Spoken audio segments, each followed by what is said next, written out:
Welcome everybody, my name is Marcus Stone, and in this video you will learn how you can easily change fonts for your site in Site123. So let's start. First, what you want to do is just be in a Site123, click here on design, and in design you want to click here on fonts. And you can change to whatever font you want.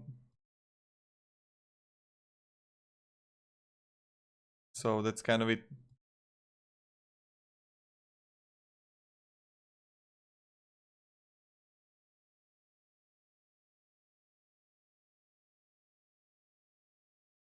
Interesting.